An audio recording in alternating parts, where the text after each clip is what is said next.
तो अब इसके बाद में एक बहुत ही अपने ओजस्वी भाषण के लिए प्रसिद्ध हमारे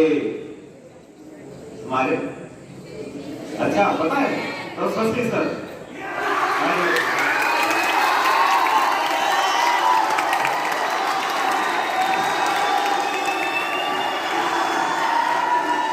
तो इस काव्य संध्या पर हमारे शिक्षक साहब ने जो इस कवि सम्मेलन के लिए उपस्थित हुए हैं और प्यारे बच्चों, शुभ संध्या। तो शुरुआत करते हैं, छोटे छोटे मुक्तक हैं, आपको मजा आएगा, हम ऐसी आशा करते हैं। तो शुरुआत, अब ये हिंदी पखवाड़ा है, तो हिंदी के विषय में हिंदी शब्दों का प्रयोग करके कुछ ना बोला जाए तो वो भी बेईमानी। तो शुरू करते हैं कि बड़े ही रोमांटिक मूड में एक प्रेमी ने अपनी प्रेमिका से कहा, क्या कहा सुनिए। अच्छा तुम्हें ये नहीं सुनना है क्या कहा? बड़े इतने मजा आ गया तुम्हें? अरे अभी तो सुनो क्या कहा। अब अपने भाव व्यक्त किए कि हृदय वल्लरी लवंग लता से सुवासित तुम मेरी सहचरी हो, इस मनोरम उद्यान की अप्सरा हो, किन्नरी हो, कुसुमित उद्यान सी महकती हो तुम, जैसे वातावरण में भर रही हो चंदन और कुमकुम। तो गगन मंडल से बरसती है जो चांदनी, तुम वही हो। इस पर प्रेमिका ने नजरें उठाई और पूछा, प्रिय कहीं तुम हिंदी के टीचर तो नहीं हो?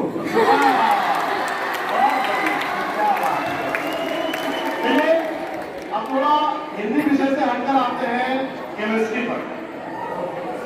तो केमिस्ट्री में आपने एक वाटर का फॉर्मूला पढ़ा होगा, पढ़ा है? क्या होता है? H2O। हाँ, चलिए कविता के माध्यम से हम H2O पर आते हैं।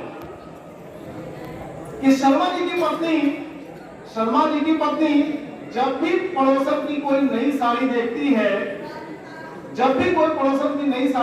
है तो हाइड्रोजन गैस बनकर जलने लगती है,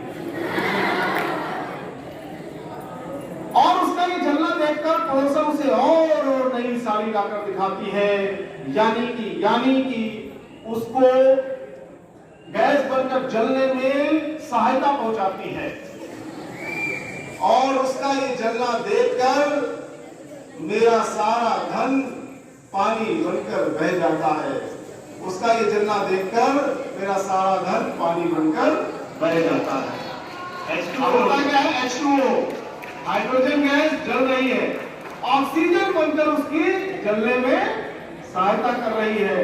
और जब दोनों चीजें होती है तो पति को क्या है, पैसे खर्च करने पड़ते हैं, साड़ी लाके दिलानी पड़ती है, नहीं दिलानी पड़ती है, तो उसमें उसका सारा धन पानी की तरह बह जाता है। चलिए अब थोड़ा सा एक राजनीति के जो छोटे से मुक्तक हैं।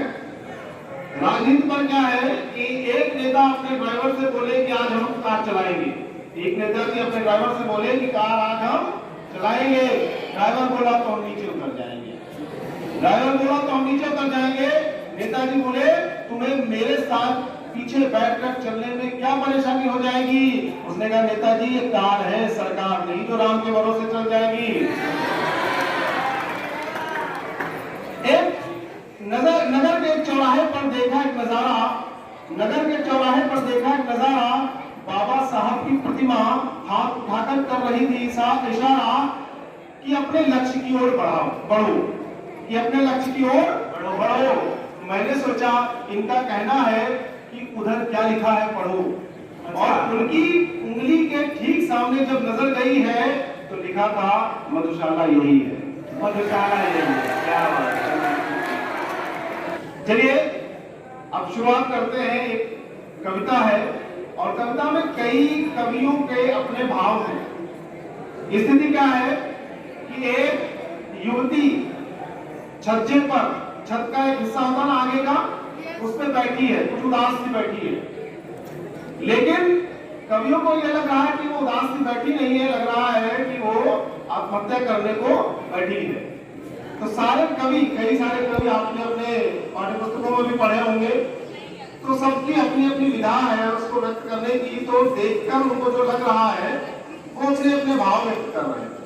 तो सबसे पहला नाम राष्ट्रकवि मैथिली शरण गुप्त का, राष्ट्रकवि मैथिली शरण गुप्त का। तो उनके जो भाव है कि अट्टालिका पर एक रमणी अनमनी सी है हो, अट्टालिका पर एक रमणी अनमनी सी है हो, इस वेदना के भार से संतृप्त हो देवी कहो, धीरज धरो संसार में किसके नहीं दिल दिन फिरे, हे राम रक्षा कीजिए अबला न भूतल पर गिरे। फिर दूसरे कवि है सुमित्रा नंदन पंत जी।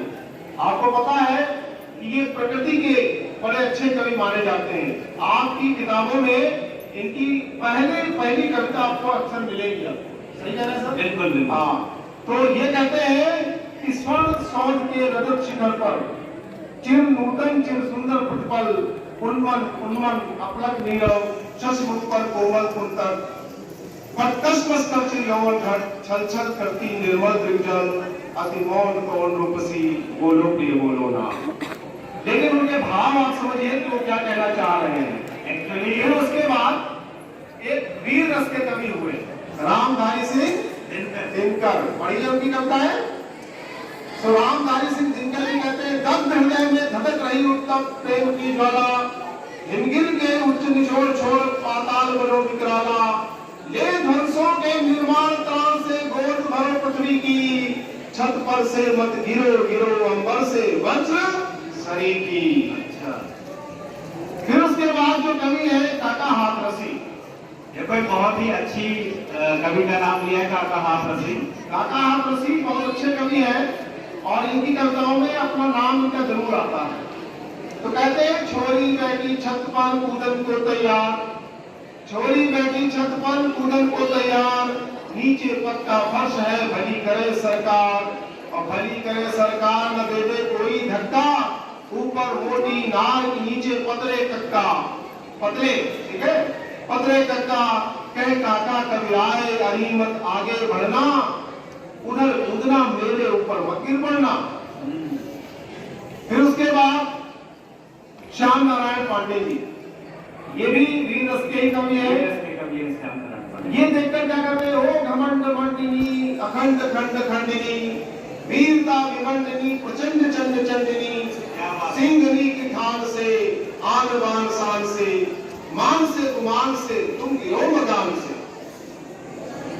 फिर उसके बाद आपको सुरेंद्र शर्मा जी जो हास्य के कवि है, सुरेंद्र शर्मा जी आपको पता है कि वो हरियाणवी टच में अपनी कविता सुनाते हैं। तो कहते हैं, ए जी क्या कर रही है, छज्जे से नीचे कूदे है तो पहली मंजिल से क्यों कूदे, चौथी पे जाओ, जैसे कि मेरे तो लागे कि कूदी थी। फिर उसके बाद अंत में भवानी प्रसाद मिश्र जी, जिनकी जो काव्य शैली है वो बातचीत की शैली है। अब बातचीत की शैली में वो क्या कहते हैं कि गिरो गिरो, तुम्हें गिरना है तो जरूर गिरो, गिरो तुम्हें गिरना है तो जरूर गिरो, पर कुछ अलग ढंग से गिरो। गिरने के भी कई ढंग होते हैं। जैसे बूंद गिरती है किसी बादल से और बन जाती है मोती, बखूबी गिरो हंसते हंसते है मेरे दोस्त, जैसे सीमा पर गोली खाकर सिपाही गिरता है। सुबह की पत्तियों पर ओस की बूंद जैसे गिरो, गिरो पर ऐसे मत गिरो जैसे किसी की आंख से कोई गिरता है। किसी गरीब की झोपड़ी पर मत गिरो बिजली बनकर, गिरो पर किसी के होकर गिरो, किसी के गम में रोकर गिरो, कुछ करके गिरो, फिर चाहे जी भर के गिरो। ये थी अलग अलग कवियों की विभिन्न विधाओं में कविता की कैसे वो व्यक्त करते हैं। अब दो नुक्ता के हम आखिरी में सुनाना चाहेंगे। देखिए, बहुत मजेदार समय आखिरी वाली कविता चुनी है, ध्यान से सुनो आप लोग। देखो, जीवन में सबको प्रेम होता है, किसी को माँ से, किसी को भाई का भाई से, बहन का बहन से, सभी तरीके के प्रेम होता है। तो एक प्रेमी प्रेमिका वाला प्रेम जो है, अब हम पंजाब में हैं और पंजाब में खासियत होती है सरदार, सरदारों से पहचानते हैं। अगर सरदार जी को प्रेम हो जाए तो क्या कहते हैं, सुनिएगा। अन्यथा मत लीजिएगा कि ये दिल तुम्हारे प्यार में, ये दिल तुम्हारे प्यार में हम हारे मिलेंगे, कि ये दिल तुम्हारे प्यार में हम हारे मिलेंगे, मक्के की रोटी साग के चटकारे मिलेंगे, मक्के की रोटी साग के चटकारे मिलेंगे। शादी हुई तो घर में पंज प्यारे मिलेंगे, घर ना हुई तो शाम को गुरुद्वारे मिलेंगे, शाम को गुरुद्वारे मिलेंगे, और हो गई तो पंज प्यारे मिलेंगे। क्या बात है। अब देखिए, अगर किसान को प्रेम हो तो किसान कैसे अपनी भावनाएं व्यक्त करता है कि पहले तो जा रही थी जिंदगी ये खेत में, खेत मतलब होता है बेकार में, फोकस में जा रही थी, बेकार में जा रही, कि पहले तो जा रही थी जिंदगी खेत में, मैं हल चलाता फिर रहा था सूखी रेत में, जब से हुआ है प्यार लग रहा है इस तरह, तुम घुस गई हो भैंस बन के मेरे दिल के खेत में, जब से हुआ है प्यार लग रहा है इस तरह, तुम बन के भैंस घुस गई हो दिल के खेत में। इन्हीं शब्दों के साथ धन्यवाद।